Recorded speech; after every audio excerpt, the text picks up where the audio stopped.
Hey guys, and welcome back to the Clear English Corner. I'm Keenyn, your personal American English pronunciation coach. This lesson is part 2 of our series on the American R. Today we're talking about at the end of words and the end of syllables. In lesson 1, we covered at the beginning of words and also talked in depth about the position of the lips and tongue for making this sound. So be sure you've checked out that lesson so that you can jump in with me here. Here on the Clear English Corner, we're talking about everything American English pronunciation. So if this is an area that you're studying and looking to perfect, you have found the right channel. So be sure to subscribe and tap the bell so that you receive notifications anytime a new lesson is published. Okay, so at the end of words and the end of syllables. First, you'll notice that the symbols that are next to my head are different than the at the beginning of words. At the end of words and syllables is actually considered to be a different sound, and it's considered to be a vowel sound. So when you're looking at your IPA transcriptions for pronunciation, you're going to notice these two different symbols. Now the first symbol with the backwards looking E is for the sound when it's in a stressed or emphasized syllable. So in words like bird, work, concur, and reverse, you'll see the sound transcribed with the backwards E and the R. The second symbol with the upside down E or schwa symbol and the R is for the sound when it's in an unstressed syllable. So in words like over, teacher, mother, where the syllable is not receiving the emphasis. Now that we've covered that, how do we make the sound at the end of words and syllables? It's very much the same as at the beginning of words and syllables, except for one difference. The lips don't round out quite as much for the at the end of words and syllables. So read versus mother. Read, mother. The lips still round out, but they're not as tense as at the beginning.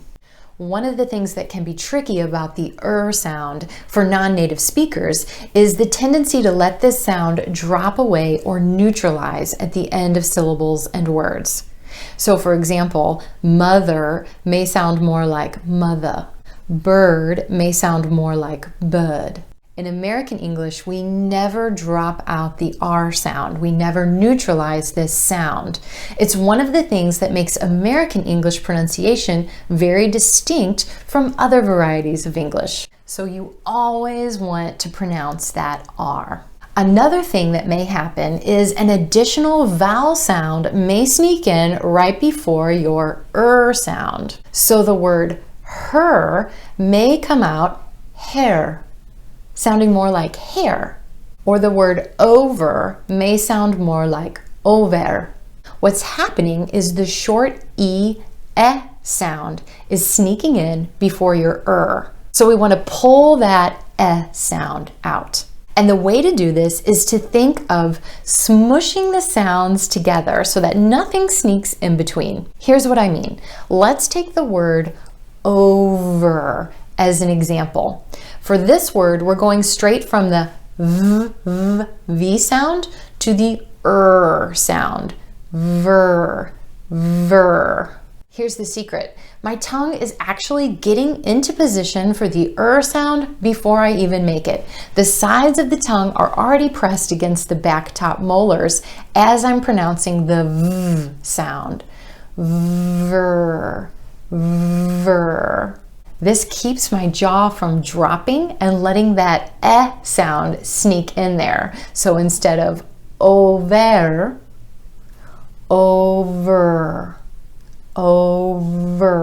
straight from the V to the Let's try another one. Mother. Again, I'm going straight from that voiced TH sound to the sound. Mother. I'm not letting anything sneak in between, and my tongue is actually getting in position for the sound as I'm saying the voiced TH. Mother. Here's another example, the word later. Did you catch that American T there? Later. So I'm going straight from that flap T sound to the der, later, later. One more example, the word perhaps.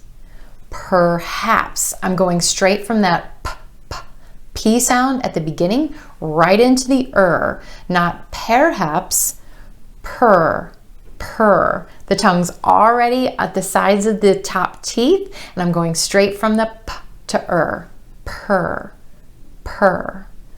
perhaps. Okay, another thing that can be tricky about this sound is that the sound can be spelled with any vowel letter. There's a wide variety of ways that this sound is spelled. So it's another example of how English spelling can really mess you up when you're working on pronunciation. Here's some examples. The word T-U-R-N, turn, turn. Straight from the consonant T sound to the turn. S-T-I-R, stir, stir. Again, straight from that consonant T to the sound, stir. W-O-R-K, work, work. Straight from the W sound to the work. And this one, J-O-U-R-N-E-Y, journey, jur. Straight from the J sound to our journey, journey. So you have to be careful watching for that spelling. You want to get good at hearing that sound and how it comes right against the consonant sound that precedes it, or the consonant sound right before it. You want to butt those sounds right up against each other, and don't let anything sneak in between. All right, once again, awesome practice. If you're ready to practice some more with this sound, I again have a word list for you. 100 common words. At the end of syllables and the end of words in American English. You can grab that list by clicking on the link in the video description. All right, I hope you found the lesson helpful. Remember, be sure to tune in to lesson 1 about at the beginning of words, and don't miss lesson number 3 about vocalic or vowel colored R, where we're going to talk about when it comes after a vowel sound. All right, thank you so much for tuning in, and I'll see you next time.